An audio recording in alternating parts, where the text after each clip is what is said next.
Hello, knowledge seekers. In this episode of 20-Minute Books, we delve into 1491 by Charles Mann, a compelling exploration of the Americas before the arrival of Christopher Columbus in 1492. This book presents a vivid reconstruction of the pre-Columbian Americas, challenging the conventional wisdom that these lands were sparsely populated wildernesses. Instead, Mann reveals them as the site of advanced civilizations, with vast cities, agricultural marvels, and new technologies that have reshaped our understanding of Native American history.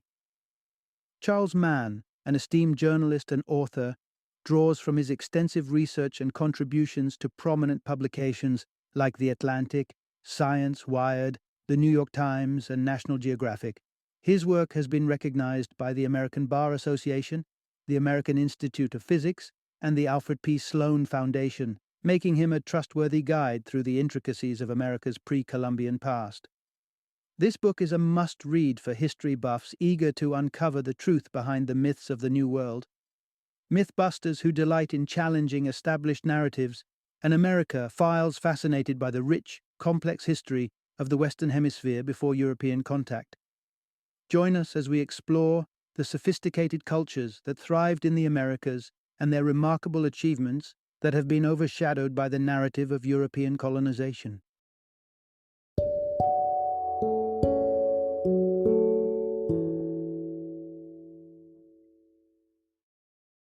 (1491) New Revelations of the Americas before Columbus. Introduction. Unearthing the True History of the Americas. Before Columbus. Imagine a world where, upon arrival, Europeans found themselves stepping not into untamed wilderness, but onto the grounds of ancient, flourishing civilizations. This was the real face of the Americas pre-Columbus, a fact obscured by the tragic fate that befell its original inhabitants. The very first Europeans did not conquer empty lands, but often built their new homes amidst the ruins of once bustling Indian settlements emptied not by their swords, but by diseases brought from afar. These epidemics raced ahead of the newcomers, decimating populations so drastically that about 90% of an estimated 100 million people were wiped out. This unimaginable loss created a void that led to a profound misunderstanding of the New World and its people. Overgrown farmlands were mistaken for virgin wilderness, and the surviving indigenous peoples were seen as primitive savages, forever trapped in a bygone era rather than the remnants of sophisticated societies that had been shattered overnight. But as we embark on this journey, correcting the record and shining a light on the pre-Columbian Americas, it's vital to use the names and terms that respect the preferences of indigenous groups. Throughout this exploration, we'll refer to these groups either by their specific tribal names or use the general terms Indians and Native Americans. These designations are not about racial categorization, but about acknowledging the vast cultural and geographical tapestry that is the indigenous heritage of the Western Hemisphere. As we delve deeper, we uncover the profound ways the early inhabitants of the Americas actively shaped their environment. Far from the passive dwellers of an uncharted wilderness, Native Americans were adept land managers who used fire as a tool to reshape the landscape according to their needs and desires. Moreover, the Amazon rainforest, often celebrated as an untouched paradise, reveals itself to be a product of centuries of human intervention, challenging the myth of its wildness. Through sustainable farming practices and intentional landscape modification, indigenous peoples contributed to the complexity and biodiversity that define this vast green expanse today. Equally transformative was the agricultural innovation of Mexican farmers, who, through selective breeding, gifted the world with crops that have become staples of global diets. Their ingenuity reshaped not only their own societies, but also had far-reaching effects on food consumption patterns worldwide. As we retrace the steps of the true pioneers of the Americas, we uncover a narrative far richer and more complex than the conventional history textbooks suggest. These revelations not only correct historical inaccuracies, but also celebrate the resilience, ingenuity, and enduring legacy of the America's first inhabitants. Part 1. Rediscovering the rich tapestry of native cultures beyond initial appearances. In northeast Bolivia during the year 1948, a young American named Alan Holmberg embarked on an anthropological journey that would, unwittingly, paint a misleading depiction of Native American life for decades to come. Stationed in the expansive savanna known as the Beni, Holmberg sought to immerse himself in the life of the Siriono people. What emerged was a narrative of a group seemingly untouched by time, struggling to survive in a harsh and unyielding environment without art, religion, or agriculture. According to Holmberg, this was the raw state of nature, a snapshot of pre-Columbian existence across the Americas. The narrative painted by Holmberg was initially accepted without contest. Yet, as the years ticked by, a more complex picture began to emerge, challenging the preconceptions held firm by the scholarly community. It appears Holmberg, whilst observing with keen eyes, might have missed the forest for the trees. Indeed, the Siriono people did endure a harsh existence during Holmberg's tenure among them, but theirs was not an unchanging lifestyle stretching back to time immemorial. Just a few decades prior, in the early 1920s, the Siriono were a thriving community of approximately 3,000, engaging not only in hunting, but also in village life and agriculture. Their dramatic shift in living conditions can be attributed to two devastating factors. The first was the merciless sweep of disease, with smallpox and influenza decimating their numbers by an astonishing 95% within a single generation. The second was a direct result of government policy favoring white expansion into the Beni, with the remaining Siriono population facing oppression from the military and being forced into near slavery on cattle ranches.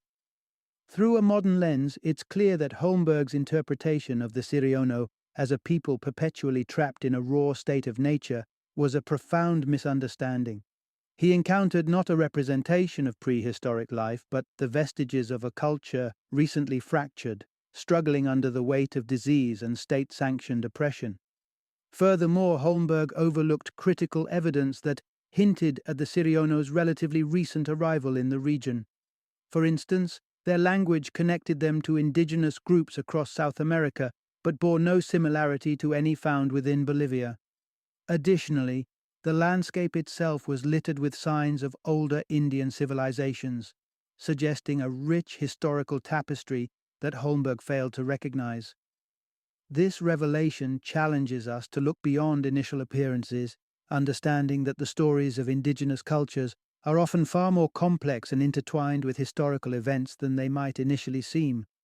Like the paradigm-shifted view of the Siriono, this serves as a reminder of the dynamic, evolving nature of cultures and the importance of context in unraveling the rich histories of native peoples. Part 2. A glimpse into the architectural marvels of the ancient Beni region. Nestled between the contrasting landscapes of the Andes arid foothills and the lush Amazon rainforest, the Beni region unfolds a story of ancient sophistication and ingenuity. With its dramatic seasonal shifts, from inundating floods to severe droughts, the Beni seems an unlikely place for an advanced civilization to thrive. Yet, hidden within its vast savanna lie secrets of a complex pre-Columbian society, waiting to challenge our perceptions of the past.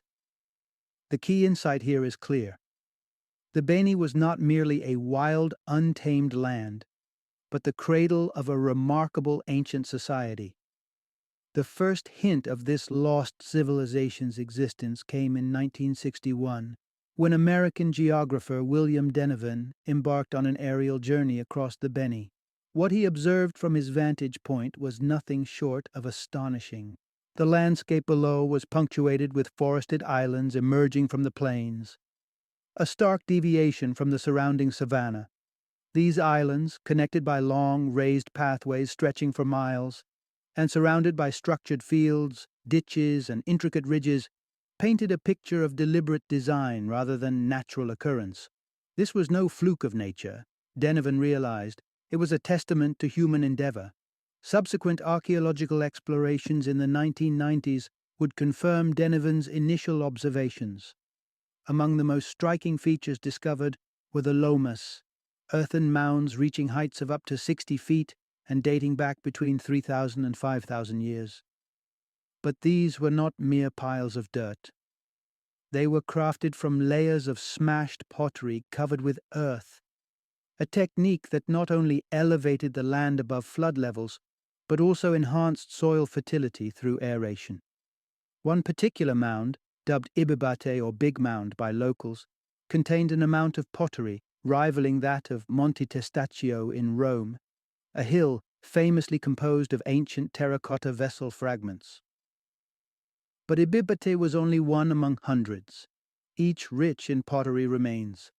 The sheer volume of crafted earthenware points to a society of considerable scale and organization. It implies the existence of dedicated potters, specialists who, apart from their craft, relied on others within their community for sustenance. This division of labor suggests a large, structured society capable of sustained collaboration and planning across generations. While much remains to be discovered about the architects of the Beni earthworks, one thing is unmistakably clear. They were far from the primitive beings once imagined. Long before Columbus's voyages connected the hemispheres, the earth movers of the Beni had already forged a sophisticated, enduring legacy through their mastery over land and environment. Part 3: Unveiling the Ingenuity of Native American Environmental Mastery.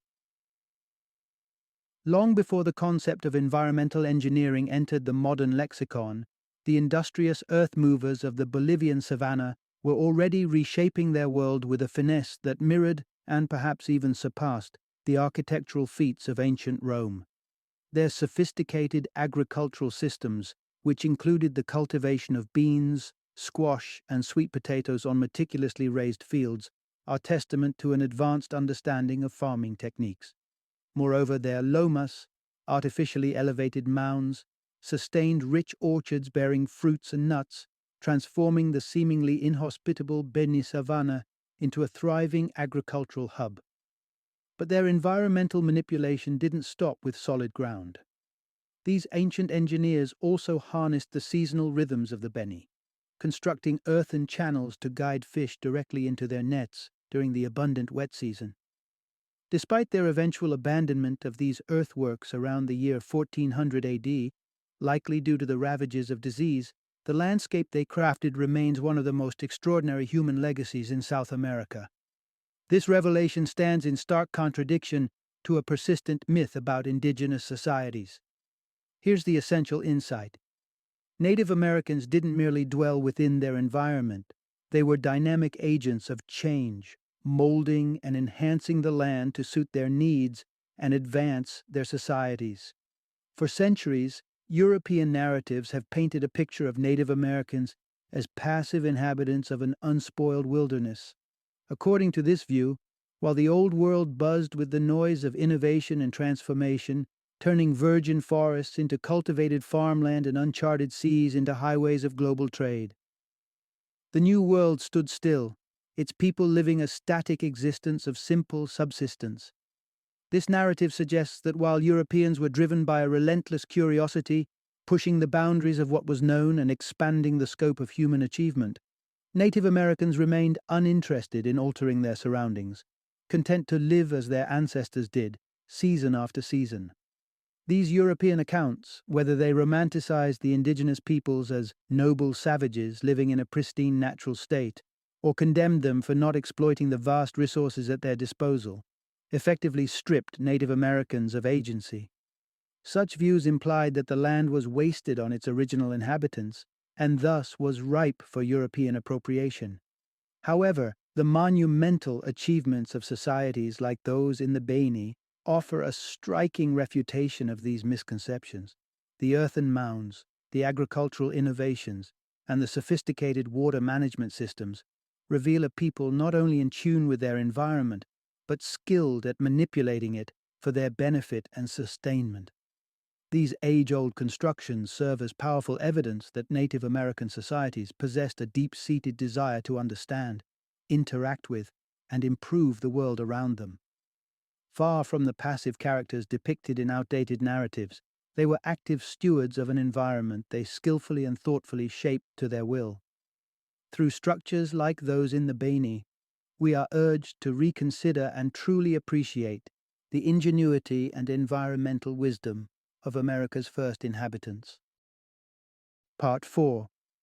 How Fire Became a Canvas for Native American Land Artistry. In the rich tapestry of human interaction with the land, various cultures have etched their mark through the cultivation of curated landscapes tailored to their needs and desires. From the terraced slopes of the Andes, vital for potato cultivation, to the meticulously laid out fields of European peasants, the shaping of the earth to sustain life is a universal tale of ingenuity. Yet, in North America, indigenous peoples crafted the environment with a tool as primal as fire, orchestrating the landscape into a grand canvas of ecological artistry. This brings us to a pivotal insight. North American Indians employed fire not as a destructive force, but as a creative medium to sculpt the environment to their advantage. Given the scarcity of domesticatable animals in the Americas, with the exception of a few like turkeys in Central America and llamas in South America, North American indigenous societies faced unique challenges. Their ingenuity, however, led them to a novel solution for ensuring a stable supply of game: the strategic use of fire to farm wild animals by reshaping their habitats. The vast landscapes of what is now the eastern United States were not merely passive backdrops to the lives of Native Americans, but were actively managed through controlled burns. These deliberate fires served dual purposes. They cleared dense thickets and forests that obstructed hunting activities, and they promoted the growth of open plains and park-like woods, facilitating not only the hunting of elk, moose, deer, and bison, but also the cultivation of essential crops. As a result, two distinct environments emerged: plains cleared of trees, perfect for both agriculture and game hunting, and open, airy forests reminiscent of manicured parks, so accessible that early European settlers marveled at the ease with which one could ride through them at full speed, something unthinkable in the wild, untamed forests they knew from home. To early European settlers, these vast prairies and open woodlands, teeming with wildlife and devoid of the dense underbrush typical of untended nature, appeared as natural wonders. Yet these landscapes were far from accidental. They were the product of centuries of deliberate care, maintenance, and foresight, showcasing a profound understanding of land management and ecological stewardship. Far from the misguided notion of indigenous peoples living passively off the land, these practices reveal a deep, symbiotic relationship with nature. Through the transformative power of fire, Native Americans reshaped their world in profound ways, leaving a legacy of cultivated landscapes that challenges our perceptions of wild versus managed nature. It stands as a testament to their role as active participants in the ecological history of North America, far removed from the simplistic narratives of untouched wilderness that have long dominated the discourse. Part 5. A Tragic Loss with a Global Impact: How the Decline of Indigenous Populations Affected the Climate. Delving into the pages of Earth's climatic history through the silent yet eloquent witnesses like Antarctic ice cores and sediment from lake beds offers insights into the atmospheric CO, two levels spanning the last 800,000 years. Within this vast timeline, two significant events stand out for their stark impact on global carbon dioxide levels: the well-documented spike following the Industrial Revolution, and a lesser-known but equally significant drop in CO2 levels that occurred after the year 1500. The cause of this remarkable shift in the global climate can be traced back to an event marked by immense human loss: the sharp decline in Native American populations. Here lies the poignant key message. The mass death of indigenous peoples after 1500 played a pivotal role in altering the global climate. The collision of continents that followed Christopher Columbus's voyages brought with it waves of epidemics the likes of which the Native American societies had never seen and had no immunity against. Diseases unknown to these populations, such as smallpox, influenza, and typhus, wreaked havoc, leading to catastrophic losses. Consider the fate of the Cadouans, a group known for their sophisticated mound building and agricultural practices in what is now the North American Midwest. From a population of about 200,000 in the 1530s, they were decimated to merely 8,500 by the 1630s, marking a loss of 96%. To visualize such a loss in contemporary terms, it would resemble New York City's bustling population being reduced to enough people to barely fill a baseball stadium. Parallel declines were observed throughout the Americas, including the near obliteration of the Patuxet people due to viral hepatitis by 1619, a mere 3 years after the disease was introduced by settlers. While estimates vary, the consensus among many scholars is that these widespread mortalities amounted to the loss of approximately 1/5 of the world's population at that time. The aftermath of this unparalleled loss extended far beyond the immediate human tragedy, imprinting itself upon the very landscape of North America. Lands once carefully cleared and cultivated by Native Americans reverted to dense forests. This rewilding of vast swathes of territory, later romanticized by figures like Henry David Thoreau, was not a return to a primordial wilderness, but rather a poignant marker of the devastation that had swept through indigenous societies. Ecologically, the decreased Native American populations led to fewer controlled burns, a practice that had previously contributed to carbon dioxide emissions. Simultaneously, the regrowth of extensive forest areas acted as carbon sinks, absorbing more CO2 from the atmosphere.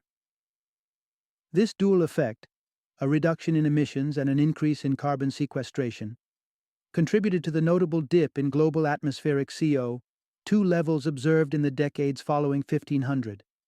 Through this tragic intersection of human history and climatic change, the profound and often overlooked impact of Native American societies on the global environment comes into focus. Their loss reshaped the world in ways that are still being understood today, highlighting the intricate connections between human activity, ecological systems, and the climate. Part 6. Amazon's Dilemma: The Unsustainability of Contemporary Farming Techniques. Envision the Amazon rainforest, a labyrinth of life where the air thrums with the buzz of insects as large as birds, and the foliage unfolds in endless layers of green. This vibrant canopy, however, conceals a stark reality. Beneath the forest's lush exterior lies a terrain battling depletion. Plagued by relentless rains and sweltering heat, the soil rapidly loses its nutrients, transforming into a terrain as inhospitable as a wet desert. This paradox of the Amazon challenges the notion of its ground as fertile earth ripe for cultivation. The very act of clearing the dense forest, a formidable task demanding over 100 hours with indigenous tools for a single tree, initiates a chain of environmental setbacks. The removal of the canopy exposes the soil to rainfall, which strikes the ground with double the force, exacerbating erosion and quickly rendering the land barren. The key insight to ponder is the unsustainable nature of modern agricultural practices within this delicate ecosystem. For complex societies to thrive, agriculture must not only support those directly involved in farming, but also sustain a broader community of individuals, from artisans to rulers. Yet, the ecological limitations of the Amazon seem to preclude the emergence of such extensive agricultural systems. Despite these constraints, humans have devised a workaround, albeit one laden with significant environmental costs: slash and burn agriculture. Transitioning from stone to metal tools drastically reduces the labor needed to clear land, a process further expedited by modern machinery. The subsequent burning of vegetation enriches the soil temporarily with alkaline ash, promising a short-lived fertility. However, this method harbors a critical flaw. If the forest is kept at bay for too long or too extensive an area is cleared, the aftermath is dire. The rain leaches away any remaining nutrients, and the sun bakes the soil into a lifeless, compact mass. As a consequence, slash and burn agriculture not only erodes the rainforest's capacity to sustain life, but also exacerbates carbon emissions, contributing to a broader environmental crisis. Yet as we stand on the brink of an ecological precipice, it is crucial to recognize that agriculture in the Amazon need not be a harbinger of destruction. The indigenous populations of the Amazon have long possessed the knowledge of how to farm its lands sustainably, a testament to the potential for harmony between human activity and this complex ecosystem. In their practices lies a crucial lesson. With the right approach, it is possible to nourish civilization without depleting the very foundation it stands on. Part 7: The Amazon's Ancient Orchards, a testament to ingenious agricultural practices. In the swirling debates around the sustainability of agriculture in the Amazon, the 1970s brought a strong voice in Betty Meggers, an American archaeologist, who posited that the ecological limitations of the Amazonian forest restricted societies to small populations. She contended that any attempts at extensive agriculture would inevitably lead to the depletion of the soil and, ultimately, the collapse of the society itself. Her theories shaped scholarly and environmental discussions for decades, suggesting a grim outlook for large-scale human habitation in the Amazon.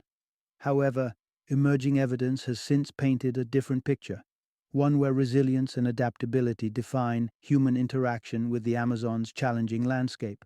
The focal point of this transformed understanding is that despite the struggles of many crops in the Amazon, fruit orchards have not only survived, but thrived. The narrative unfurls around 4,000 years ago on Marajo Island, a landmass at the Amazon's mouth reminiscent of Denmark in size. It was here that Meggers built her argument, observing the Marahuara culture and concluding that their failure was due to their inability to adapt their agricultural practices without harming the forest. However, the 1990s saw a pivotal shift with the work of archaeologist Anna Roosevelt, who revisited the island and conducted deeper excavations. Her discoveries of pottery, rubbish heaps, earthen mounds, and signs of intensive agricultural activity pointed to a society that had not only survived but flourished, with estimates suggesting a population of about 100,000 individuals from roughly 800 to 1400 AD. The Marajoara's success lay not in clearing vast swathes of forest for traditional slash-and-burn agriculture, but in embedding orchards of fruit and nuts within the fabric of the rainforest. A prime example is the cultivation of the peach palm. This versatile tree, offering a bounty of vitamin-rich fruit capable of being processed in various ways and yielding more calories per acre than staple crops like rice or beans, became a cornerstone of their agricultural strategy. Remarkably, the peach palm required minimal human intervention to thrive, challenging the notion that the Amazon demanded the destruction of its ecology for human sustenance. This revelation about the Marajoara opens up broader implications for our understanding of Amazonian societies. Botanist William Barley's estimation that roughly 12% of the Amazon forest is anthropogenically derived underscores the depth of human interaction with the landscape.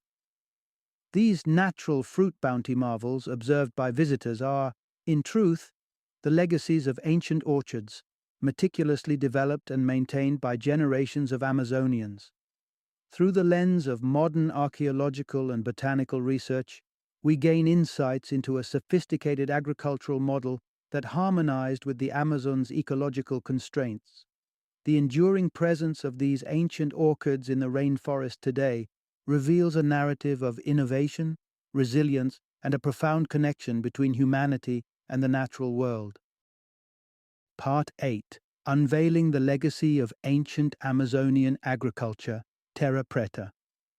In the lush expanse of the Amazon, a discovery in the 1990s by geologists opened a window into the ancient world, revealing a soil so rich and fertile that it defied the typical constraints of the rainforest's notoriously nutrient-poor terrain.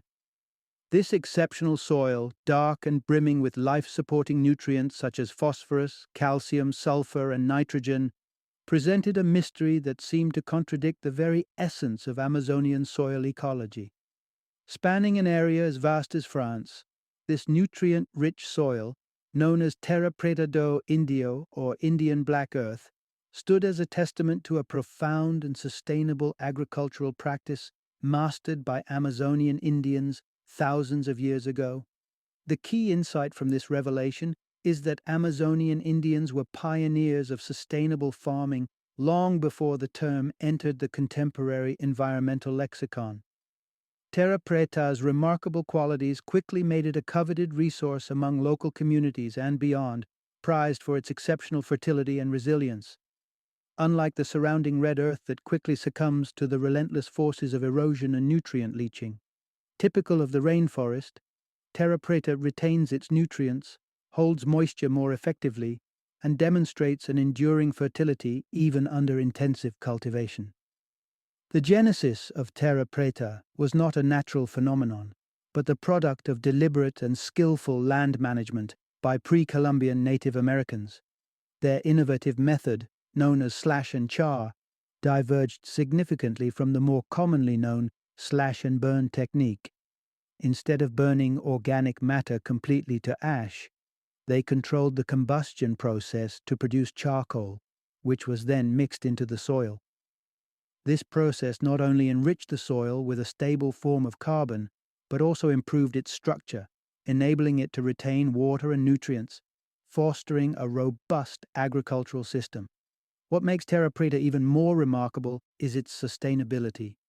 The low-intensity fires used in the slash and char method minimized carbon emissions, contributing far less to atmospheric CO2 levels compared to slash and burn practices. Moreover, the long-term fertility of Terra Preta meant that lands could produce abundant yields without the heavy reliance on chemical fertilizers, pointing toward a model of agriculture that was both productive and ecologically harmonious. With the global challenges of sustainable food production becoming ever more pressing, the ancient wisdom encapsulated in the creation and maintenance of Terra Preta offers valuable lessons for the future. As researchers and agronomists seek ways to feed the world's burgeoning population without exacerbating environmental degradation, the Indian Black Earth stands as a beacon of sustainability, a piece of ancient knowledge pointing us toward a more sustainable agricultural paradigm. Part 9. From Mesoamerican Fields to Global Tables. How Central American Farmers Reshaped Diets Worldwide. The journey of the first Americans, often believed to have traversed the Bering Strait from Siberia to Alaska around 13,000 years ago, is a testament to human resilience and adaptability. However, discoveries in the mid-1990s suggest an even earlier migration, placing humans in Chile about 30,000 years ago, thereby indicating their presence in Alaska beforehand. This places their departure from Eurasia well before the advent of agriculture in the Middle East, marking a significant prelude to their contributions to global agriculture from the Americas.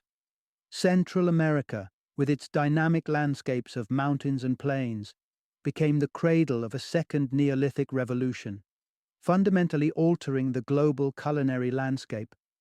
Central to this transformation was the region now known as Mexico, a land that provided the early settlers with both challenges and opportunities. As game grew scarce with the changing climate, these communities shifted their focus to the flora around them, laying the groundwork for agricultural innovation. The key insight from these developments is profound. Central American agriculturalists dramatically changed the way the world eats. Through trial, observation, and innovation, these early agriculturalists unlocked the potential of the land around them. They transformed agave plants into more palatable food sources through roasting, devised tools to safely harvest cactus fruit, and unlocked the nutritional value of acorns by neutralizing their tannic acid. Perhaps their most groundbreaking realization came from observing how discarded seeds could sprout and flourish, leading to the deliberate cultivation of crops such as tomatoes, chilies, squashes, and beans. These contributions are so vast that, It's estimated up to 3/5 of the crops now cultivated worldwide were developed by these industrious peoples, forming the backbone of diverse cuisines across the globe. The cultivation of maize stands as a remarkable testament to their agricultural prowess. This essential crop, now a staple feeding more people globally than any other grain, is believed to have been derived from the humble teosinte, a wild grass offering scant nutritional value in its natural form. The transformation of teosinte into maize is celebrated as one of humanity's most monumental achievements in genetic engineering, a tribute to the foresight and ingenuity of these ancient farmers. Mesoamerica's legacy in agriculture underscores not just a regional or temporal success, but a global revolution that reshaped diets and culinary cultures around the world. From the humble beginnings of roasting agave to the global dominance of maize, the second Neolithic revolution that took root in Central America has left an indelible mark on the way we all eat, illustrating the profound and lasting impact of humanity's interaction with nature. Final summary.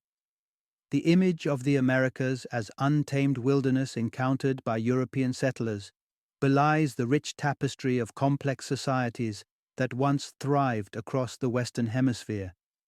These lands, perceived as vast and largely uninhabited expanses, had indeed been vibrant centers of culture and innovation.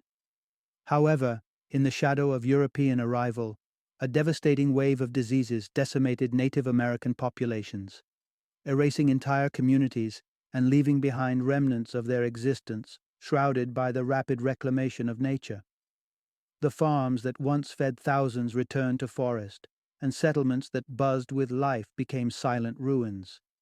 Yet, the legacy of these indigenous societies is not entirely lost to the annals of history. By delving into the landscapes themselves, we can uncover the enduring marks of these ancient people and their civilizations. Through the soil, the remnants of agricultural prowess tell a tale of sustainability and ingenuity. From the echoes of terra preta in the Amazon to the maize fields of Mesoamerica, the land holds stories of a time when humans and nature thrived in harmony. As we peel back the layers of overgrowth and dig deeper than the surface, we begin to piece together the vibrant cultures that predated European colonization. This journey of rediscovery not only honors the sophisticated societies that once flourished across the Americas, but also invites us to learn from their profound connection with the earth. As we continue to face our own environmental challenges, the ancient wisdom embedded in these lands offers insights into sustainable living and harmony with nature.